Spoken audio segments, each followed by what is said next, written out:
നമസ്കാരം. Big boss Malayalam season 8 പുറമെ വന്ന് അതിനെ കുറിച്ചുള്ള ഒരു വീഡിയോ കിട്ടിയിട്ടുണ്ട്.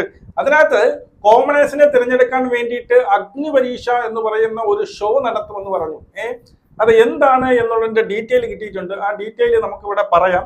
അതായത് കോമണേഴ്സ് സാധാരണക്കാർക്ക് മത്സരിക്കണമെങ്കിൽ എന്താണ് അഗ്നിപരീക്ഷ, ഇതെങ്ങനെ മത്സരിക്കാം എന്നുള്ളതിനെ കുറിച്ചൊക്കെയാണ്. അതായത് ഇത് ചെയ്യുന്നത് തെലുങ്കിൽ സീസൺ 9, അതായത് തെലുങ്ക് സീസൺ 9 ഈ ഒരു സംഭവം നടത്തി വൻ വിജയമായിരുന്നു എന്നുള്ളതാണ്.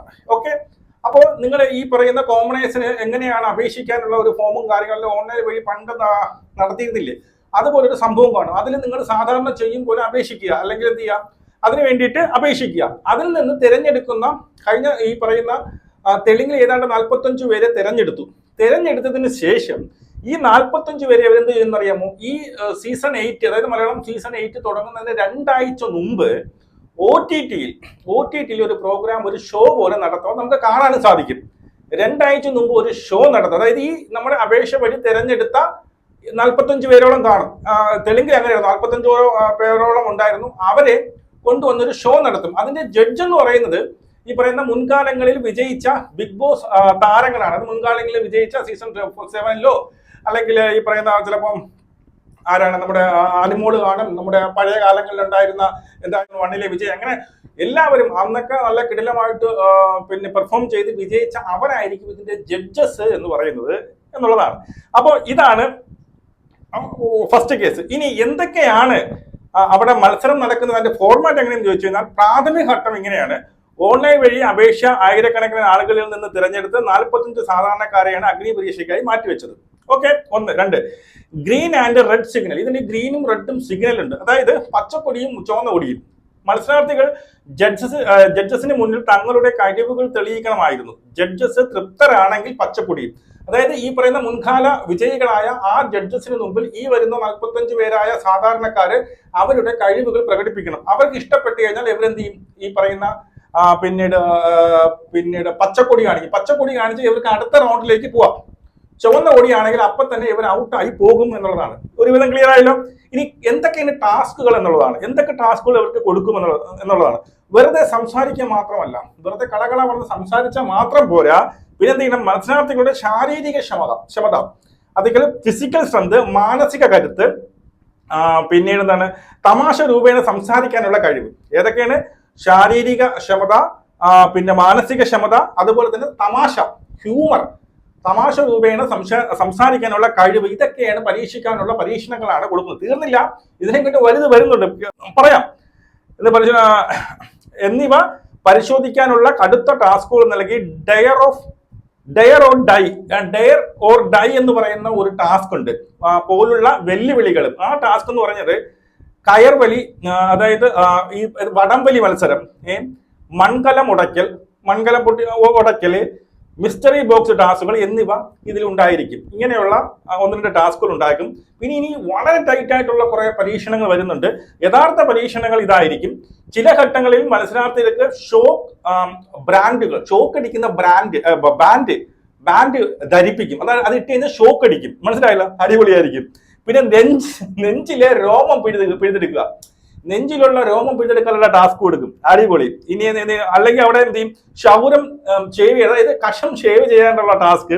അതിനെക്കാട്ടും നല്ലൊരു സംഭവം എന്ന് വെച്ചാൽ ഫോൺ തല്ലിപ്പൊളിക്കേണ്ടതായിട്ട്. അതുപോലെ നിന്റെ ഫോൺ നിനക്ക് നിനക്ക് ഈ പറയുന്ന സീസൺ 8 പോയി നിന്റെ ഫോൺ തല്ലിപ്പൊളി, അവിടെ ഇട്ട് അടിച്ചു പൊട്ടിയിട്ട്, അങ്ങനെയുള്ള ടാസ്കുകളും വിചിത്രവും കഠിനവുമായ പരീക്ഷണങ്ങൾ നേരിടേണ്ടി വരുന്നു. ഇതുപോലുള്ള വിചിത്രമായ, ആലോചിച്ചു, നെഞ്ചിലെ മുടി പൊടിക്കുക, മറ്റേ ഇത് കൊണ്ട് ഒട്ടിച്ച് വെച്ചിട്ട് മറ്റേ ഇതടക്കുമല്ലോ, മുടി കിടക്കുന്ന സാധനം, ആ സാധനം ഫോൺ തല്ലിപ്പൊട്ടിക്കുക, അങ്ങനെയുള്ള കഠിനമായ ടാസ്ക്. ഇത് നോക്കിക്കഴിഞ്ഞാൽ നമ്മുടെ യഥാർത്ഥ ഷോനെയും കാട്ടി അടിപൊളി ത്രില്ലിങ് ഇതായിരിക്കും. അത് തെലുങ്കിലും വളരെയധികം സക്സസ് ആയ ഒരു സംഭവമാണ് കേട്ടോ.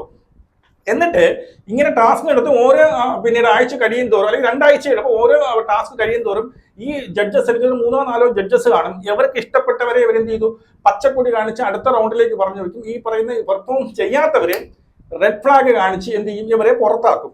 ഓക്കെ, ഇനി അന്തിമ തെരഞ്ഞെടുപ്പ് എങ്ങനെയെന്ന് ചോദിച്ചു കഴിഞ്ഞാൽ, ഇത്തരത്തിൽ കടുത്ത അഗ്നി പരീക്ഷകളെ അതിജീവിച്ചവരിൽ നിന്നും മികച്ച പ്രകടനം കാഴ്ചവെച്ച 15 പേരെയാണ് അന്തിമമായി തിരഞ്ഞെടുത്തത്. 15 പേര് അന്തിമമായി തിരഞ്ഞെടുത്തു. ഇവർക്ക് പിന്നീട് ബിഗ് ബോസ് പ്രധാന വീട്ടിലേക്ക് സെലിബ്രിറ്റികളോടൊപ്പം നേരിട്ട് പ്രവേശനം ലഭിക്കുന്നു. 15 കയറ്റി വിട്ടാണ്. എനിക്കെന്നോട് 15 പേരെയും ഈ ബിഗ് ബോസിനകത്ത് മലയാളത്തിലേക്ക് കയറ്റി വിടുമെന്ന് എനിക്കൊരു ഊഹമില്ല. ഇതിനകത്ത് എഴുതിയിരിക്കുന്നത് 15 പേര്. ഈ തെലുങ്ക് കണ്ടവർക്കാണ് ഈ പിന്നെ കമന്റ് ചെയ്യണേ, ഇതിൽ 15 പേരെ കയറ്റി വിട്ടോ എന്നുള്ളത്. ചിലടത്ത് ഞാൻ കണ്ടു അവസാന ഘട്ടങ്ങളിൽ വോട്ടിംഗ് വഴിയാണ്, പ്രേക്ഷകരുടെ വോട്ടിംഗ് വഴിയാണ് കടത്തി വിട്ടെന്ന് അങ്ങനെ ഒരു വാർത്ത വരുന്നു. പക്ഷെ ഇതിൽ കാണിക്കുന്നത് 15 പേരെ ഡയറക്റ്റ് ആയിട്ട് കടത്തി വിട്ടു എന്നുള്ളതാണ്. ബിഗ് ബോസ് മലയാളം സീസണിൽ ഇത്തരത്തിലുള്ള സാധാരണക്കാരായ അഗ്നിപരീക്ഷ കൊണ്ടുവരുന്നതിനെ കുറിച്ച്. അപ്പോ ഈ അതേ അവിടെ അതിന്റെ പേര് അഗ്നിപരീക്ഷ എന്ന് തന്നെയായിരുന്നു. അപ്പോ ഈ മലയാളത്തിൽ പൊതുവെ അങ്ങനെയല്ല, ഒന്ന് തമിഴിൽ നിന്ന് കോപ്പി അടിക്കും, അല്ലെങ്കിൽ ഹിന്ദിയിൽ നിന്ന്, അല്ലെങ്കിൽ ഈ പറയുന്ന തെലുങ്ക് അങ്ങനെയൊക്കെ കോപ്പി അടിക്കും. ഇപ്പം മുഖ്യമാരൊക്കെ കോപ്പി അടിക്കുന്നത് തമിഴിൽ നിന്നായിരുന്നു. പക്ഷെ ഇപ്പോ ഈ പറയുന്ന തെലുങ്കിൽ നിന്നാണ് കോപ്പി അടിച്ചിരുന്നത്. അവിടെയും ഈ ഒരു ഷോയുടെ പേര് അഗ്നിപരീക്ഷ എന്ന് തന്നെയായിരുന്നു. അത് വൻ വിജയമായിരുന്നു, അത് അടിപൊളിയായിരുന്നു എന്നാണ് കുറച്ചുപേർ എനിക്ക് മെസ്സേജ് അയച്ചു പറഞ്ഞത്. കിടിലമായിരുന്നു. അതായത് ഷോയിനെയും കാട്ടി വലിയ ടാസ്കുകൾ, അതായത് യഥാർത്ഥ ഷോയിനെയും കാട്ടി ത്രസിപ്പിക്കുന്ന ടാസ്കുകളാണ് കൊടുത്തത്. നമ്മുടെ ബിഗ് ബോസ് മലയാളം 8 ഈ പറയുന്ന പിന്നീട് ഫോൺ എറിഞ്ഞിട്ട് ഫോൺ കാണത്തില്ല, പിന്നീട് നെഞ്ചിലെ മുടി വലിച്ചു കളയാനും വലിച്ചു പിക്കാനും അങ്ങനെയുള്ള ടാസ്കുകളൊന്നും കൊടുക്കാറില്ല എന്നുള്ളത്. പിന്നെ വടംവലി, ഈ പറയുന്ന കലം പൊട്ടികള് സൂപ്പർ ആയിരിക്കും. ഞാൻ ആദ്യം കരുതുന്ന പറഞ്ഞാൽ ഇവർക്ക് ഇതിനു വേണ്ടി പ്രത്യേക ഒരു ഷോ ഒക്കെ നടത്തി കറക്റ്റായി, കാരണം ഇനി എപ്പോഴും ഷോ നടത്തി ഇവരെയൊക്കെ തിരഞ്ഞെടുത്തൊക്കെ വരുമ്പോൾ ബിഗ് ബോസ് ഈ ഇടയ്ക്കൊന്നും തുടങ്ങില്ല എന്നാകും. പക്ഷെ ഇങ്ങനെയല്ല, നമ്മൾ മുമ്പ് നിങ്ങൾ എങ്ങനെയാണോ ഇനിയിപ്പോ എങ്ങനെയാണ് അപേക്ഷ സമർപ്പിക്കേണ്ടത് എന്നൊരു ഫോർമാറ്റ് അവർ ഇനി ഉടനെ തരും. എങ്ങനെയാണ് അപേക്ഷ, കഴിഞ്ഞ വട്ടത്തെ പോലെയാണോ, ഓൺലൈൻ വഴി തന്നെ ആയിരിക്കാം. അപ്പൊ അതിന് നിങ്ങളുടെയൊക്കെ എന്ത് ചെയ്യണം, നിങ്ങളുടെയൊക്കെ പിന്നീട് എന്തൊക്കെയാണ് നിങ്ങളുടെ കഴിവ് അതൊക്കെ കൊടുത്തുകൊണ്ട് എന്ത് ചെയ്യുക, അപേക്ഷ കൊടുക്കുക. അതിനിടയ്ക്ക് 1-2 ഇന്റർവ്യൂസ് കാണും. ആ ഇന്റർവ്യൂസിൽ നിന്ന് 45 വരെ അവർ സോർട്ട് ഔട്ട് ചെയ്ത് എടുക്കും. ഈ 45 വരെയും കൊണ്ടുപോയിട്ടാണ് എന്തായാലും ഇന്റർവ്യൂ ഓഡീഷനൊക്കെ കാണും കേട്ടോ. ഇന്റർവ്യൂ ഓഡീഷൻ കാണും. അതിനകത്ത് നിന്ന് എന്തായാലും ഒരു ലക്ഷക്കണക്കിന് ആൾക്കാർ ഇതിന് വേണ്ടിയിട്ട് അപേക്ഷിക്കും. അതിൽ നിന്ന് 45 വരെ അവർ പിക്ക് ചെയ്തിട്ട് ഈ 45 വരെ ഷോ തുടങ്ങുന്ന 2 ആഴ്ച മുമ്പ് OTT, അതായത് ഹോട്ട്സ്റ്റാറിലായിരിക്കും, OTT ഇവരെ കൊണ്ടൊരു ഷോ നടത്തിപ്പിക്കും. അതിനകത്ത് ജഡ്ജസ് എന്ന് പറഞ്ഞാൽ മുൻകാലങ്ങളിൽ ജയിച്ച ബിഗ് ബോസ് വിജയിലായിരിക്കും. അതായത് അനുമോൾ ഉൾപ്പെടെയുള്ളവരെ കാണാനുള്ള ചാർട്ട് 3-4 പിന്നീട് ബിഗ് ബോസ് വിജയികളെ, സാബുമോൻ അടക്കമുള്ള ബിഗ് ബോസ് വിജയികളെ കൊണ്ടുവന്നിട്ട് അവരുടെ ഫ്രണ്ടിൽ വെച്ച് 2 ആഴ്ച നീണ്ടു നിൽക്കുന്ന ഒരു ടാസ്ക്. അതായത് അതിനകത്ത് സംസാരം മാത്രമല്ല, തമാശന്റെ ഈ പറയുന്ന ഫിസിക്കൽ ടാസ്ക് ഉണ്ട്.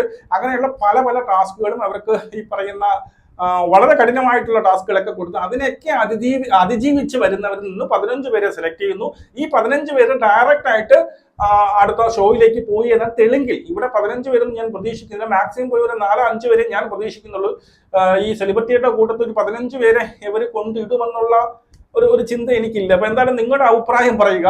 അതുപോലെ ഈ ഒരു സീസണിലേക്ക് പോകാൻ വേണ്ടി ആഗ്രഹിക്കുന്നവർ ഒരുപാട് പേര് നമ്മളെ പിന്നീട് കോൺടാക്ട് ചെയ്യുന്നുണ്ട്. ചേട്ടാ എനിക്ക് പോകണം, എന്ത് ചെയ്യണം, നമ്മൾ എന്തൊക്കെയാണ് ഈ പറയുന്ന ഇതിനകത്ത് വരുന്ന ക്വസ്റ്റ്യൻസ്, എങ്ങനെയൊക്കെ നിങ്ങൾ അതിനെ അഭിമുഖീകരിക്കണം, ഏതൊക്കെ രീതിയിൽ നിങ്ങൾ അപ്രോച്ച് ചെയ്യണം, ആ കാര്യങ്ങൾ നമുക്ക് അറിയാവുന്ന കാര്യങ്ങളൊക്കെ പറഞ്ഞു കൊടുത്തു. ഒരിക്കലും നിങ്ങളുടെ ഭാഗ്യമാണ്. ഇനിയിപ്പോ ഈ ഇന്റർവ്യൂ മാത്രം പോരാ. പണ്ടൊക്കെ ആണെങ്കിൽ ഈ പറയുന്ന ഓഡീഷനിൽ എങ്ങനെയെങ്കിലും അതിജീവിച്ച് കഴിഞ്ഞാൽ നമുക്ക് എങ്ങനെ കയറാം എന്നുള്ളൊരു ഇതായത്. ഇപ്പൊ അത് പോരാ. പക്ഷെ നിങ്ങൾക്ക് വേറൊരു കേസുണ്ട്, 45 പേരെയാണ് സെലക്ട് ചെയ്യുന്നത്. പണ്ട് 1-2 പേരെ മാത്രം നമുക്ക് അറിയാൻ പറ്റും. ഇത് 45 പേരെയും ജനങ്ങളുടെ മുന്നിലേക്ക് വരുന്നത്. 45 പേരും ഒരു ഫെയിം ആകുമെന്ന് എന്നുള്ളതാണ്. 2 ആഴ്ച 45 വരെ എന്ത് ചെയ്യാം, ഈ പറയുന്ന OTT വഴി നമുക്ക് കാണാമല്ലോ. ഈ 45 വരെ OTT കൊണ്ടുവന്ന് അവരുടെ ഷോ നടത്തുകയാണ്. അപ്പൊ ഈ 45 വരെ നമുക്ക് മനസ്സിലാക്കാൻ സാധിക്കും. ഒരുപാട് പേർക്ക് അവസരങ്ങൾ കിട്ടും. അപ്പൊ അവർ ഈ പറയുന്ന ഷോയിലേക്ക് കയറാൻ വേണ്ടിയിട്ട് അവരുടെ 100% കൊടുത്തുകൊണ്ട് അവരവിടെ എന്ത് ചെയ്യും, കിടിലമായിട്ട് ഷോ ചെയ്യും. അപ്പൊ എനിക്ക് തോന്നുന്നു ഈ യഥാർത്ഥ ഷോയിനെയും കട്ടി സൂപ്പറായിട്ട് വരാൻ പോകുന്നത് ഈ പറയുന്ന അഗ്നിപരീക്ഷയിലായിരിക്കും എന്നുള്ളതാണ്. തെലുങ്ക് കണ്ടിട്ടുള്ളവർ കമന്റ് ചെയ്യും, അതെങ്ങനെയായിരുന്നു, നിങ്ങളുടെ അഭിപ്രായം എന്താണ്, അതൊക്കെ കമന്റ് ചെയ്യും. മാക്സിമം ഷെയർ ചെയ്യും, സബ് ചെയ്ത് കൂടി എന്ന സാധനം വരുന്നിട്ട് നമുക്ക് പൊളിക്കണം. ജയ് ഹിന്ദ്.